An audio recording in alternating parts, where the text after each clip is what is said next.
Well, hello everyone. Good morning, good afternoon, good evening, wherever you are in the world. My name is Jason Levine, and thank you so much for joining me today on the Friday Masterclass, where today we're going to be talking about formats and really kind of an open discussion. As always, in the last week or so, a lot of people have been asking about just some of the formats I've been using. Last week when we were doing Multicam, we talked a lot about proxies, and I kind of highlighted some of the benefits and some of the downsides of working in certain compressed or lossy formats versus some of our other lossless or uncompressed formats. So we're going to get into that, really kind of an open discussion around this and kind of compare and show you some of the really basic fundamental differences, particularly when you're working with, say, raw media or 10-bit video 422 versus 8-bit compressed H.264 MP4 video, which is what we deliver in. And then we're going to sort of take a look at how this affects audio as well, because in audio we have the same considerations. The difference is that, of course, audio files are significantly smaller than video. So even to keep them uncompressed and essentially lossless, in terms of space compared to, say, 8K HDR, there's absolutely no comparison. It's it's super small. Couldn't even think of it. Infinitesimally smaller? I don't know. In any case, thank you so much for joining. If you want to follow along in the live chat, I will be looking at this one, b.net/Adobe Live. So if you've got any questions, want to get in on the conversation, please contact me there. Coming to you live, of course, across YouTube and Twitter and Behance on Adobe Live. So great to see you all. Hello, Matt Carlo. Taking a break from your audition project. Great to hear that. TR Bolin, how are you doing? Nesting was the answer to your prayer. Awesome. So glad I could provide that for you. Citrus Trail, love the lessons from Jason. Always learn at least 5 new things. Oh, that's very kind. Well, hopefully you'll learn a little something today, or maybe just kind of, we'll reveal a couple of things that you weren't intimately aware of. And then, of course, you've got Umacorn, Z by HP, Robert, Mustafa, Steve, Bliss, Reverb Mike, Voodoo Val, Michael Wheeler, Jack Watson. All right, Theo, how's it going? All right, Cynthia, Artisan, Adjust, Raris. Very nice to see you all. Thank you so much for joining. Okay, now, before we actually get into the format talk, 2 quick things that I want to update you on. This is now becoming a theme of these Friday Masterclasses because we had a release this week across, I think, almost all of the Creative Cloud applications. And among some of the updates in Premiere Pro, Remix has finally come. So remember, a couple weeks ago, I went to go do something in Remix and couldn't find it and was... And then the week after that, I was like, oh, my bad. It was still in the beta. I thought it had already been put out. It hadn't, but it came out this week. So better late than never. So I want to show you just real quickly, Remix, where it is, how to access it super fast. And then a couple of questions that arose on YouTube after last week's Multicam, because I was going so much into so many granular details. There was something that I neglected to show you, which is sort of critical. You may have figured it out yourself, but it's basically taking that nested Multicam synchronized sequence and how to open up the original stems if you need to make individual color corrections or just tweak any of the individual clips living inside that nested Multicam cut sequence. So we're going to do that. So let's go ahead just real quickly before we get into formats. I mean, of course, who wants to hear me talk about formats for an hour? I don't even want to hear myself talk about it for an hour. Maybe 38 minutes. All right. So let's go over to Premiere real quickly and get into this. And I just want to show you this, and then we'll get into the format talk. So much exciting. I shouldn't even say that. Formats are exciting. They really are. There's so many of them. I mean, there's many reasons to be excited about formats. Other side note, many of you will know, traditionally Monday, Wednesday, Fridays are in fact leg days for me. I'm in this new program. I've kind of shifted it around. Today was a pull day, and my arms are on fire. I'd show you how they're bulging, but I wouldn't want to break any glass. Yeah, right. Aunt Pruitt, are you watching? Are you there, man? It's happening. It's happening. It's going to take a while, but it's happening. Okay. Multicam. So last week we were working on, I showed you a couple of different examples. One where the footage wasn't meant to be sort of synchronized. Again, we talked about commercials and things where you're cutting B-roll against voiceover, and we synchronized all these beautiful 4K clips courtesy of Adobe Stock. And then I pulled up, look at that face. I probably should have looked at this before I opened it up. Then I pulled up one of my still yet to be released children's music show scenes from 12 years ago. And we assembled this piece and we were cutting it together. But we were basically working in the Multicam nest the whole time. And I never got to show where the original sort of synchronized sequence lived and how to tweak it. And the reason for that was because, as you can see here, this particular clip, which we talked about, so this was shot with an old like Sony 720p flip cam. I think it was Sony Flip. Is that what it was called? I've already forgotten. I think it was the flip cam. It was very dark, right? So, you know, first of all, that camera was just so lo-fi to begin with, but that's all we had at the time in terms of this little small mount. Oh, you can actually see it right there. Yeah, so I had it actually mounted on the bar of the hood of the grand piano. But I didn't get a chance to like tweak it or correct it in the process because we were talking so much about cutting it together. So when you take all of your original elements, and just to remind everybody, so here we had, you know, our video, or 3 videos, whatever it was, and then the stereo sound mix, the secondary audio mix of everything. And I'm just going to quick show the process again. So we went into this thing here, which is create multi-camera source sequence. And then once we did that, we gave it a name and we chose how we wanted to synchronize. Remember, we synchronized via audio. And then you can do, you know, different presets here, camera settings, what we want the audio configuration to be, all that stuff. And it builds this multicam sequence for you. And this is what we're looking at here. And then remember, we just had to enable the multicam sequence and then turn on the multi-camera toggle to view all the different cameras and could begin cutting. But of course, there's a sequence that's building that nest that created all of those. And it's here. And you can always tell the multicam sequences from the regular sequence. They will have just these all consistent horizontal lines running together. This is a standard sequence. This is a multicam. You know, it's a good question. I wonder why. I mean, I understand the icon difference. I don't really understand why this is multicam and this is a regular sequence. I'm sure there's a reason for that. Kevin, are you in here? Do you know why that is?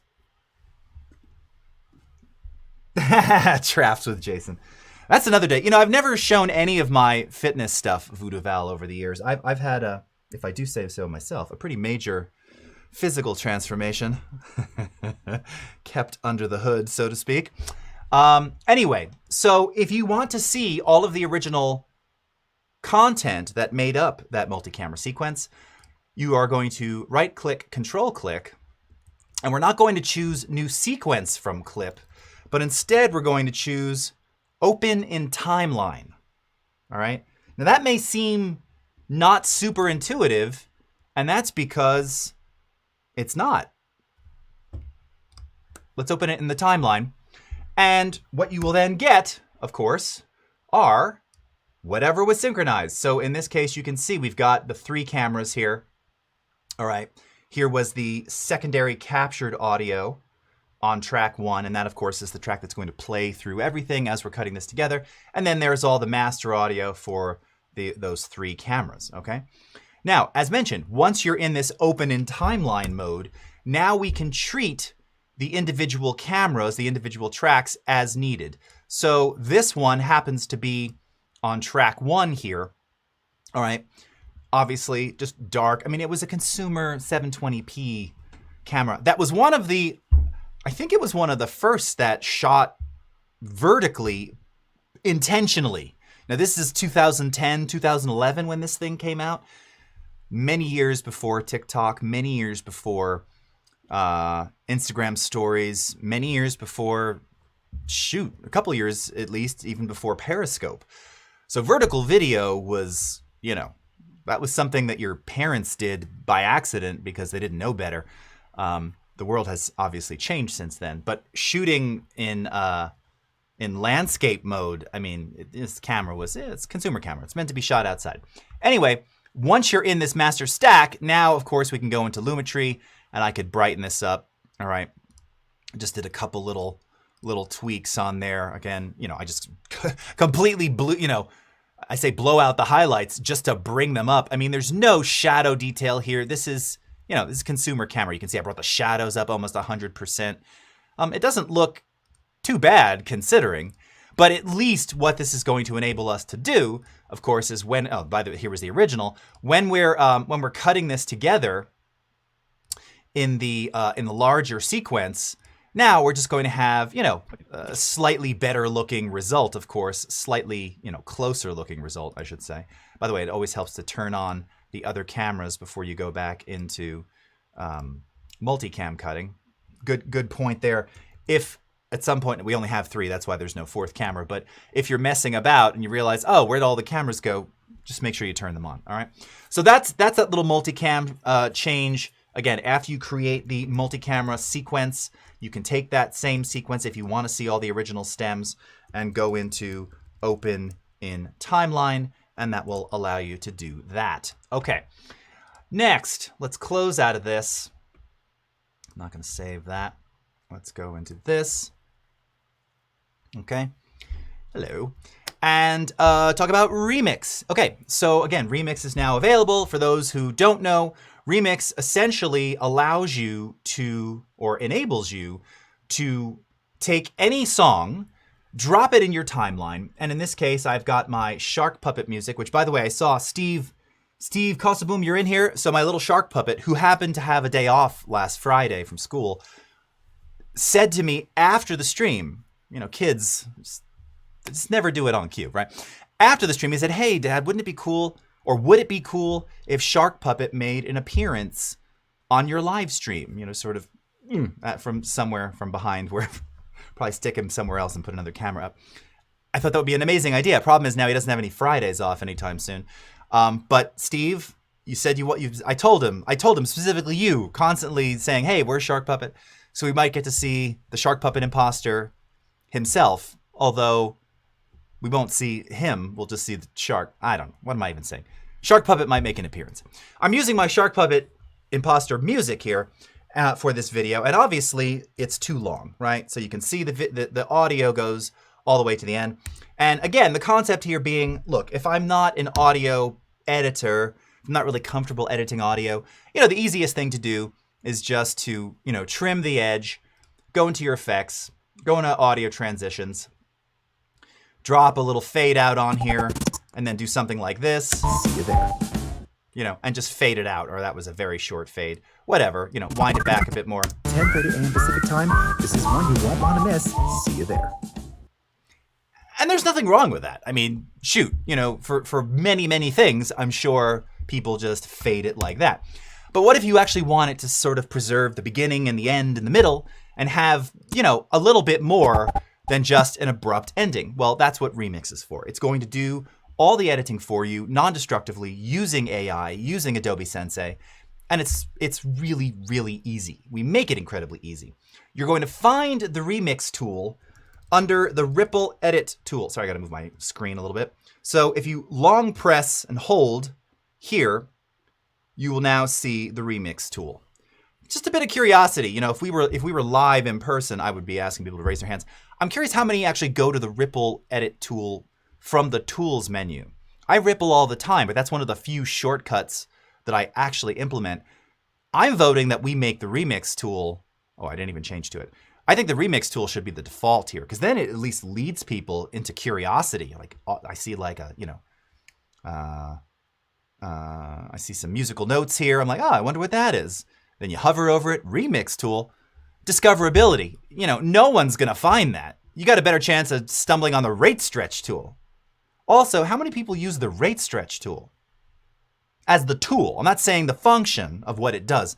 The tool, I've never once, ever, 20 plus years, I've never physically selected the rate stretch tool.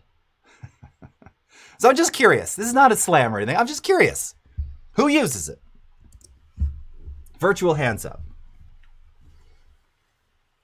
Z by HP, you do because you forget the shortcuts. Ah, yes. Hey, you know I get that. I don't, you know, I've maintained about 7 shortcuts in 20 years. My brain doesn't like shortcut memorization for whatever reason. So I totally get that. All right, that's nice.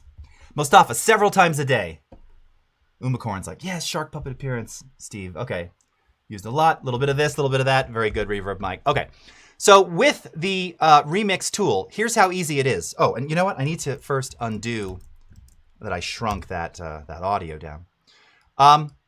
We make it super easy with the tool because you don't even have to access Essential Sound if you don't want to.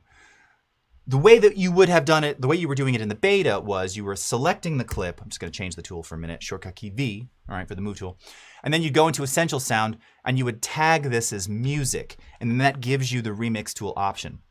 If you start with the remix tool and you just begin dragging the edge of your music, so I'm going to do that right here. It does all of that for you. And then as you may have just seen, it automatically opens up Essential Sound, brings you right into Remix, selects Remix for you, analyzes, and then does the remix. And you'll know that it's been remixed because you'll see these little wavy lines. Now, this is something that I want to point out that a couple people were messaging me about, is that it appears that it's not the exact duration, okay? And there's a reason for that. It's by design. And that's because, again, it's trying to recompose, and also, but don't mind this stupid silence at the end there, but it's trying to recompose in the sort of same format feel as the original audio. So very often, and you'll see it even actually tells you up here, plus or minus 5 seconds, that means that there could be as much as 5 seconds at the end because it's trying to maintain, again, the same beat, the same pulse, the same sort of cadences. That's by design. If you want an exact duration. Now, by the way, it appears that this, let's see, how long is this video? 13:05, and the music ends at 15:26. So there's about a 2-second extension at the end of this, okay? That's in order to maintain the correct pulse. By the way, you'll notice if you twirl down Customize here, we can choose between, and they changed the wording here. I'm looking at that now. So now it's number of segments. So that's your edits. So let's say that we wanted more edits. Let's see if that's doing anything. Oh, so look at that. So as I'm adjusting the edits here, you're seeing that it's adjusting sort of where the ending of that soundtrack happened. All right, maybe that one works better, okay?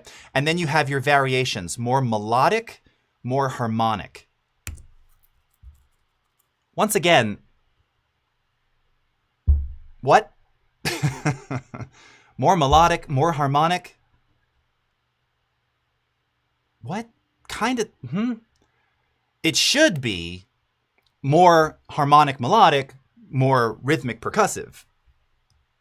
I'm just giving live feedback here, but, you know, as a musical person, that doesn't really tell me anything. I'm bitching about it. I bitched about it before. In any case, you'll see that as you adjust these things, it's dynamically making changes. And then if we were to listen to this little wiggly line, again, this is our non-destructive edit there. It should be pretty seamless. Let's take a listen. Classes every Friday, 10:30 a.m. Pacific Time. Better online videos. You can catch the master classes every Friday, 10:30 a.m. Pacific Time. That wasn't a particularly great one. I could hear that right straight away. All right, let's try these with the 2 edits. Tips for producing better online videos. You can catch the master classes every Friday, 10:30 a.m. Okay, that didn't really nail it at all. Let's try more melodic. We're talking about 5 essential tips for producing better online videos. You can catch the master classes every Friday. Okay, that was pretty good. Anyway, point being is that this is non-destructive. You can adjust those sliders, make those changes. If you want exact duration, I didn't forget. I remembered. Hanging on to that. You can't use remix. You're going to use stretch. And stretch will allow you to do just that. It'll fit an exact duration. Now, I should have trimmed off the silence here.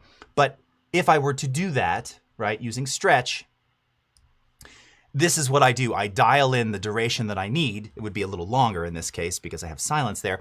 And then it's using our stretching algorithm. So it's going to maintain the same pitch, but it's using a stretching algorithm. It's not cutting bits out, which means that the entire audio, the entire musical piece is represented there. So it was originally a minute and a half or something. Now it's 10 seconds. So what does that mean? It's going to be the same pitch, but it's going to be really fast.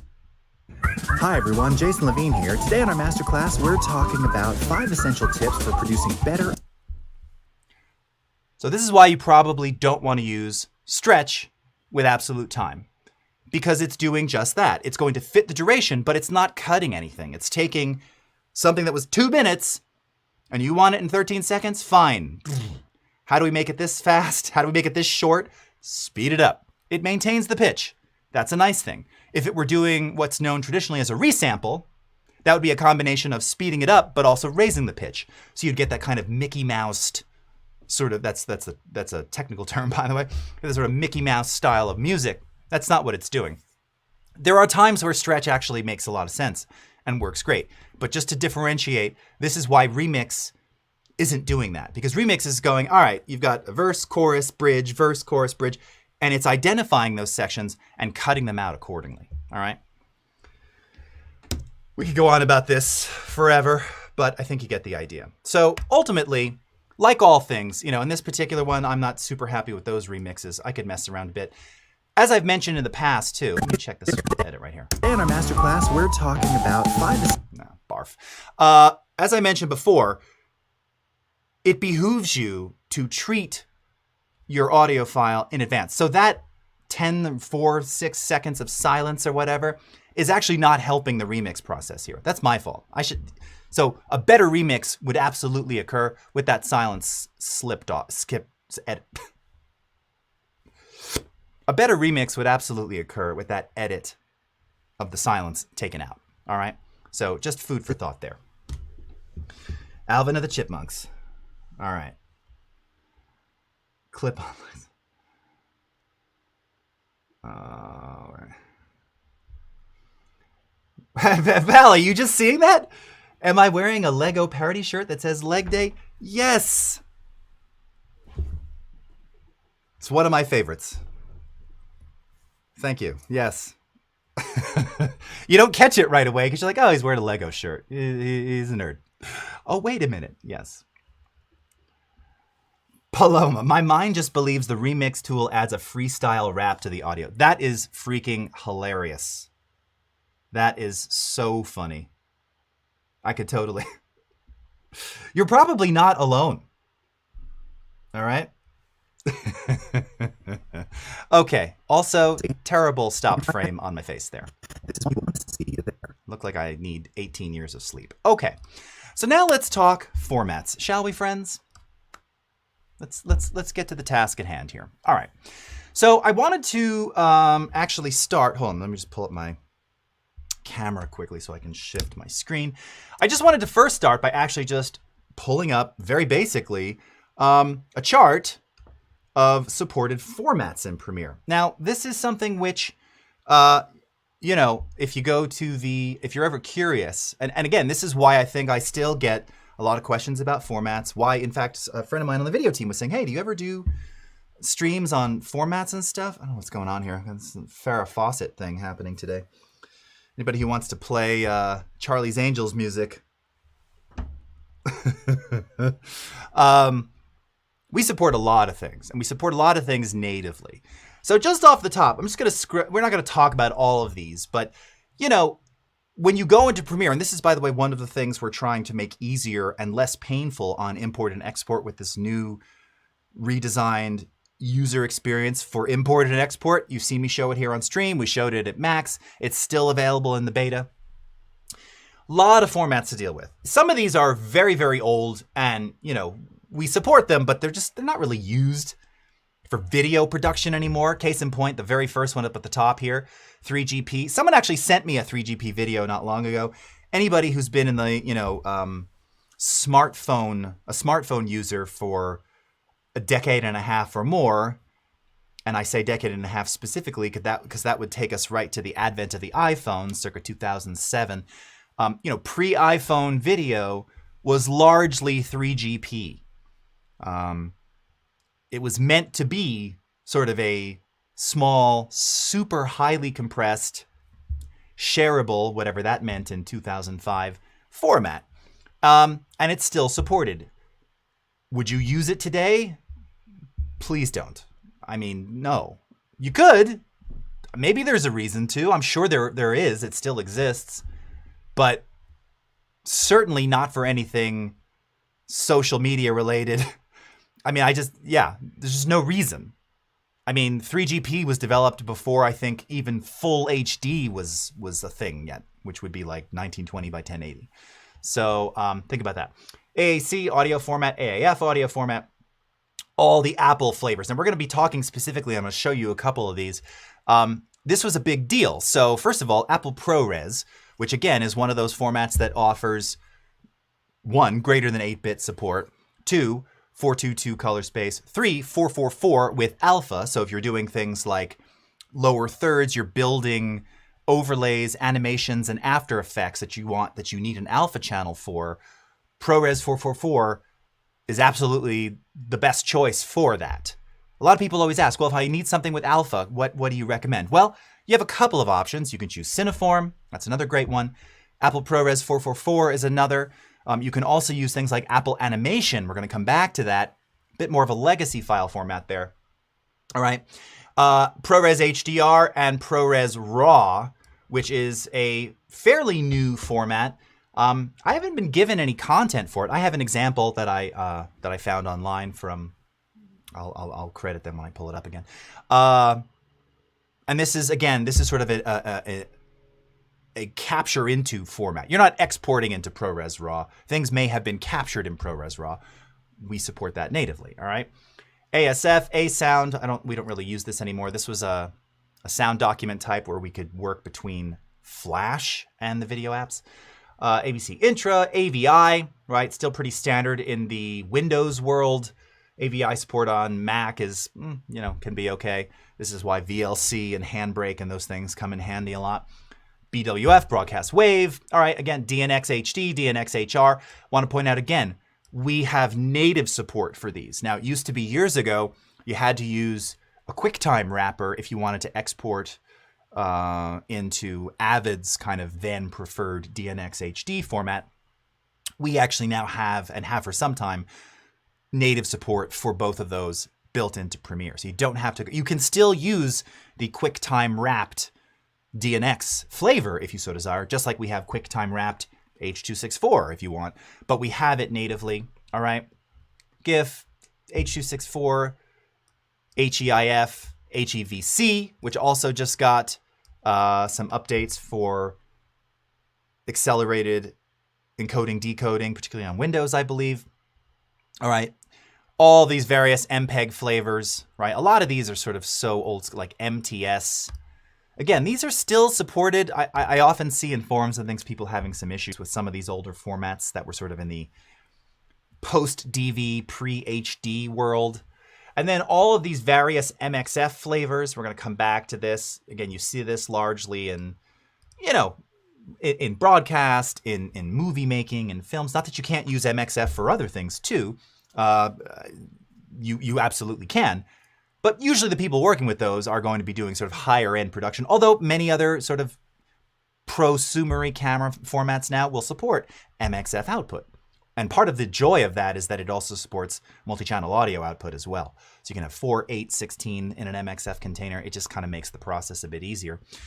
And then some of these other, standard ones here. Of course, OMF, standard for moving between Premiere and things like Pro Tools or AAF in the case of Avid, all right, or XML in the case of Final Cut Pro, all right, Wave, WMV, etc. All right, and then we get into some of the native camera formats. Now, again, I'm just pulling these up because a lot of these were recently added to Premiere. So again, ARRI Amira, so all native, and you can see with appropriate color LUTs applied as master clips on import. All right, ARRI Alexa. All right, Canon XF, Canon RAW. This was a long request to have this. And we've even added, so there's the EOS R5 was recently added. I think there's even another flavor of that. I'm not a Canon shooter anymore, so I haven't been up on all of those flavors. But all of these formats are native, and in particular, Canon RAW. All right. It even says here, Premiere Pro lets you import and edit QuickTime formats natively, including Apple ProRes and .mov files that Canon 5D and 7Ds capture. It's also worth pointing out that Apple ProRes is native on Windows too. So it wasn't, for a long time, you could only import ProRes, but you couldn't export. You'd have to use a plugin for that. Now that's native and has been for quite some time. CDNG, all right. Now, we're going to come back to this because you'll see that under Cinema DNG, we're showing the Blackmagic Cinema, Pocket Cinema. When these cameras came out, that was the format they were shooting into. Of course, now they have their own flavor, which is B-RAW, Blackmagic RAW, and that is not yet native. Come back to that in just a second. All right, Panasonic AVC and P2, Phantom Cine, all right, Red. So all of your Red flavors, Red 1, Epic Scarlet, Rocket, Dragon 6K, Komodo. I know whatever the new one is, I just heard where, that support will be added soon if it's not already in there. And then all of the various Sony flavors, which is wonderful. Again, particularly if you're working with S-Log3 and you have the appropriate LUTs, some of which we already ship with standard. You can shoot Log3, bring in that A7S Mark III footage, drop that LUT on there, and it's just going to look beautiful. All right. So tons and tons of different formats, some native, some non-native, some compressed, some not compressed. So this is now what we're going to talk about and kind of get into this discussion. Johnny B. Raw, very nice. All right. Just looking at this. Voodoo Val, this is such good info on things I do not understand. Oh, that's very kind. All right. MXF, what? All right, yes. Okay. Paloma, LOL, 3GP, if you wanted to make fun of UFO videos, right? I mean, like I said, I just received one the other day. So my first question to this customer, it was through Twitter. They were sending me, trying to show me something. I actually said to them, like, when was this filmed? Because one, I just don't know of any current phones that would shoot that format anymore. But also, it just, go back to YouTube videos from 2006, 2007. They were probably 3GP uploads. They're all like 12 or 15 frames per second. They all have that. They're just, the resolution is so low. They just look like 1 pixel. So they never answered me. I never heard back. After I told them what to do to fix whatever they were asking, I was like, so when was this shot? They never got back to me. All right. Okay. So let's click over to Premiere. Oh, wait, before I do that. Gosh, I'm like tangential man today. Blackmagic RAW. So for any of you who require, all right, blackmagicdesign.com/support, B-RAW, you will see as of 3 months ago, they just released a new update to the B-RAW plugin for Premiere Pro. Software update adds improved Premiere Pro plugin stability, as well as providing general performance for Mac, for Windows, for Linux. Interesting. So, easy to access via Blackmagic. Still get the question, when are you guys going native? I don't have an answer there, but there's a plugin for it, okay? And again, why RAW over a compressed format? So that's going to kind of segue into this little bit right here. Okay. So, over the last couple of weeks, I've shown some of the new iPhone 13 ProRes 4K HDR footage, and it is stunning, right? We're actually looking at some of it right here. This doesn't look particularly stunning just on the surface.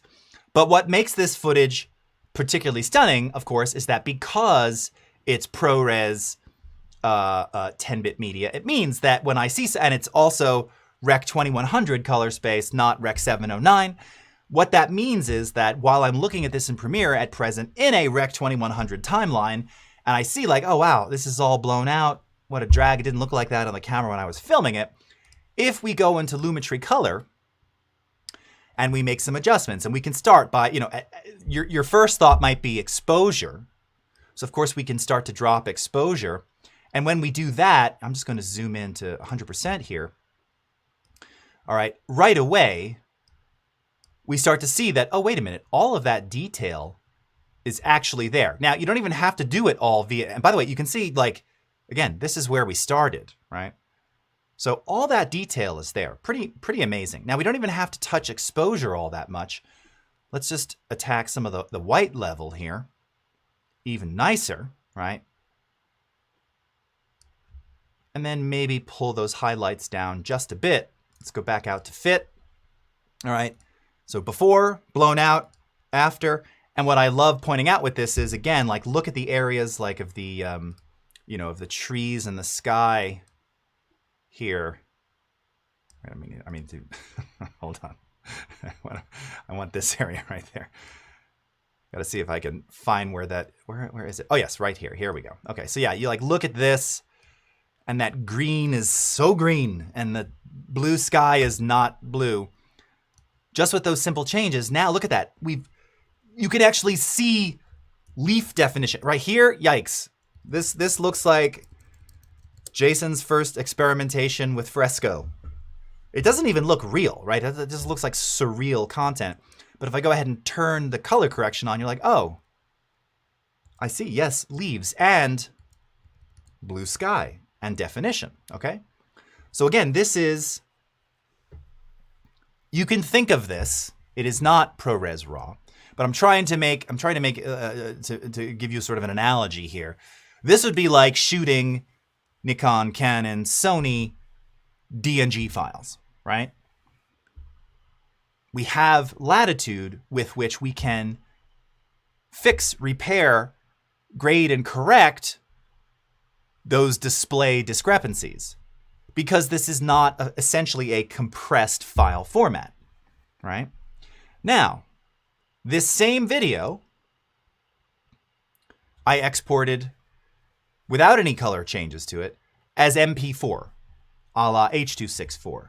Now, again, many of your cameras out there, including pro runs, but many of them will also, if they can export if you're using an external recorder to something like ProRes 422 HQ or DNX.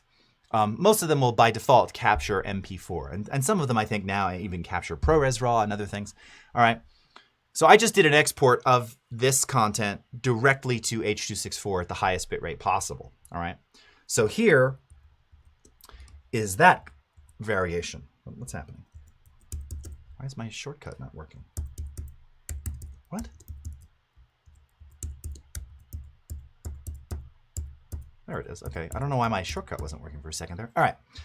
So again, this is my corrected one, right? So let's go to the MP4. Okay.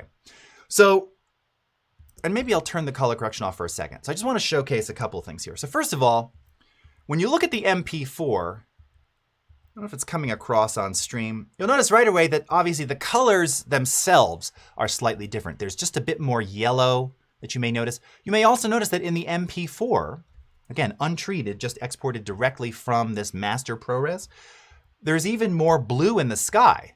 So you might be thinking, well, wait a minute, that's pretty awesome. It's compressed, yet somehow it retained color that you couldn't even see. Oh, very nice. True. However, this is the difference. And this is, again, this analogy with like RAW, DNG, JPEG. Here's the JPEG version. So with before, right, what did we do? We came in here, we made some adjustments. Why does it keep doing that?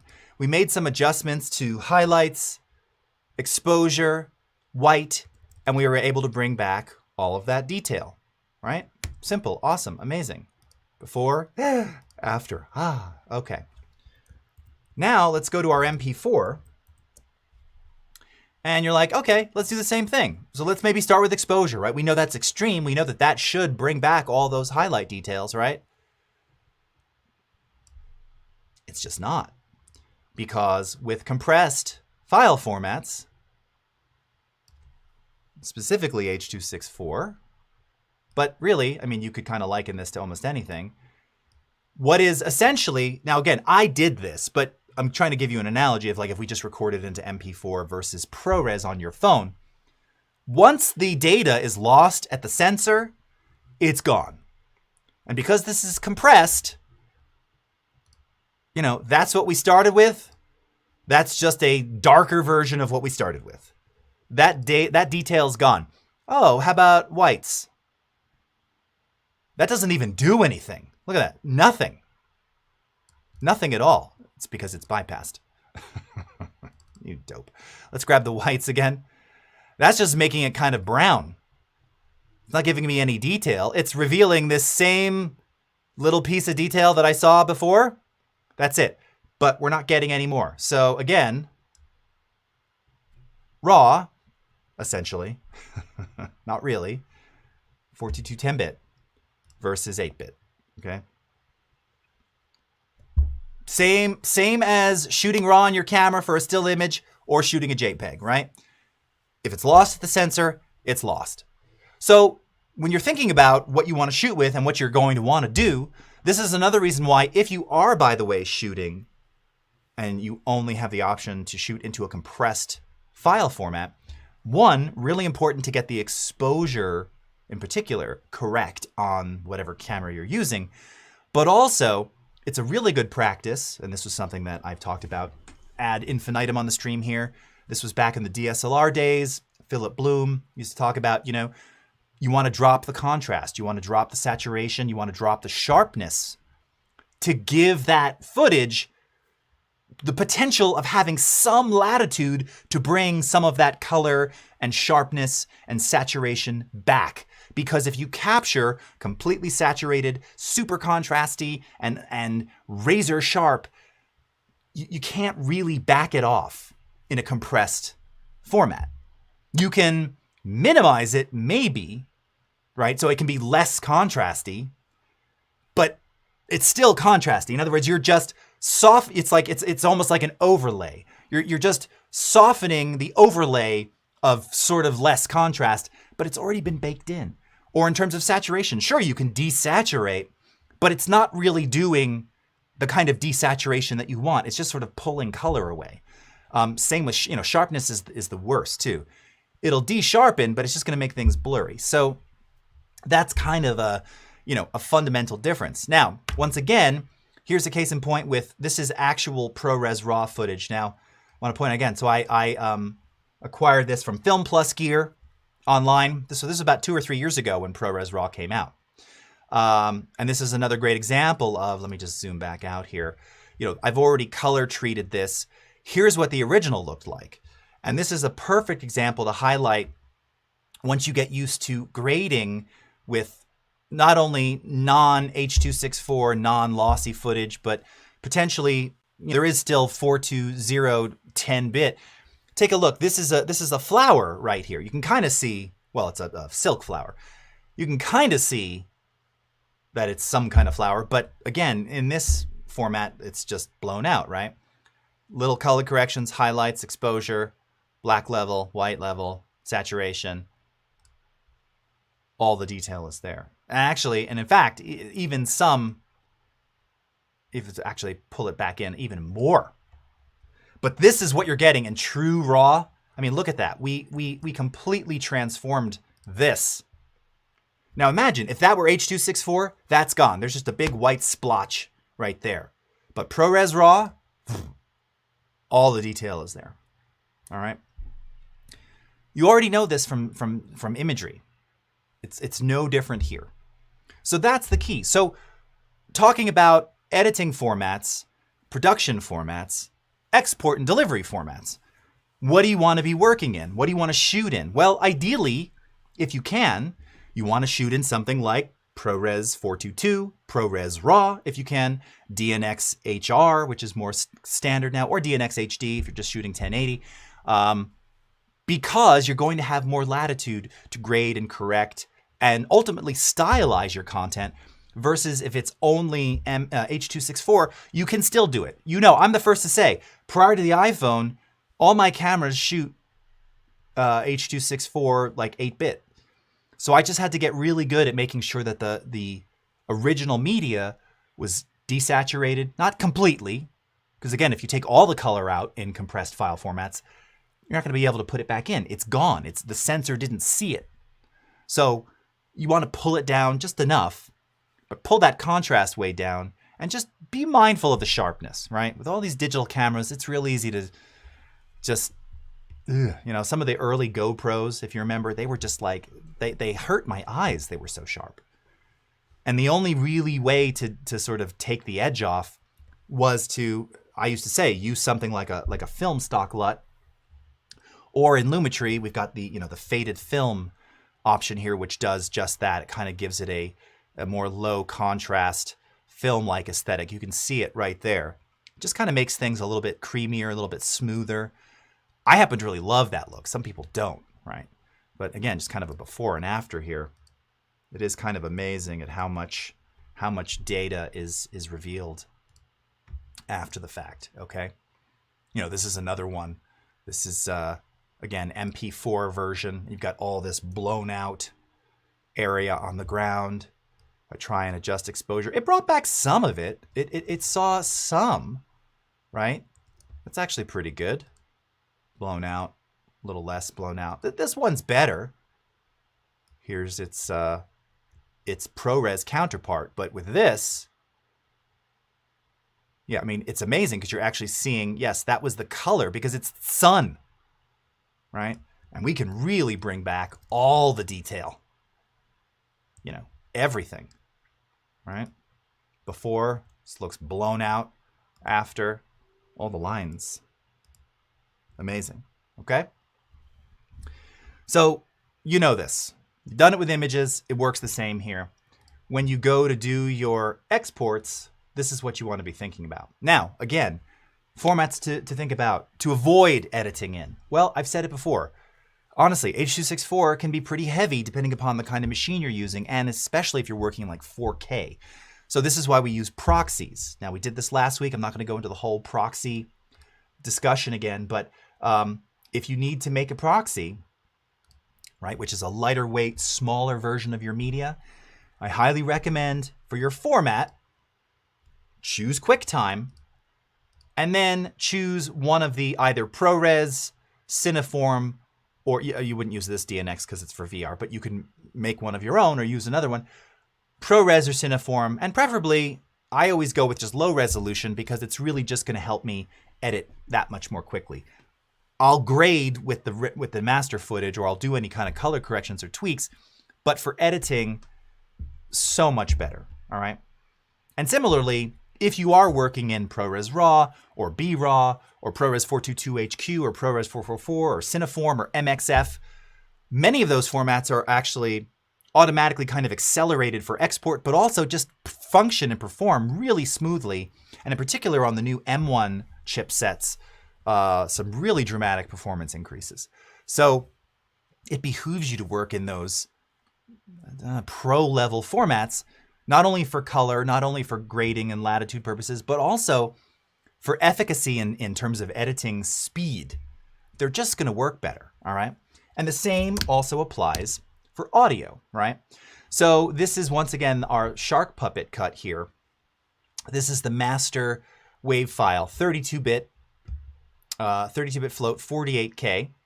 You can see exactly what this looks like. Now, again, for those of you who have not seen this view, this is our spectral frequency display. All right, showing us frequency over time. And, you know, if we zoom in to 24K, again, this was all synth stuff with some real drums and bass. You know, we're capturing, you're seeing all of the program content all the way up to 24K, right? Erland has a slightly unrelated question. Do you have a video or could you make one on your setup? This has been asked so many times. I've still not done it. I guess I should do it at some point. I owe you that. Well, maybe not you personally, but I need to do one of those. Erland, thank you for reminding me. Matthias, how are you? Shankar, how are you? 3GP, if you have videos from 15 years ago that you want to use today in another video. Oh, yes. I mean, that's it, right? That's essentially why. Okay. So what I'm trying to show you here is uncompressed PCM wave data is going to give you all of the frequency content, right? Now, it's much easier actually to see, not to confuse you, what lossiness looks like. Not lossless, lossiness, losing things, with audio formats using the spectral frequency display. So I'm going to take this same 32-bit wave file and let's go ahead and export this as an MP3. Now, just for the sake of frequency, I'm going to keep it the same as the source. I'll keep it 48K. We'll keep it stereo. All right. Now, you don't really have 32-bit MP3s, so we'll do 16. That's standard. We're going to dither it, okay? And then we just need to choose the bit rate. Now, you've heard me talk about this a lot, especially, you know, again, MP3 is a delivery format. It's the end of the end of the end. After 87,000 reviews, the final audio is MP3. if somebody's like, oh, here's the new dialogue replacement that we cut the other day with our artist, or here's the new voiceover, and they give you an MP3, cut them off from your life. No. MP3 is not a production format.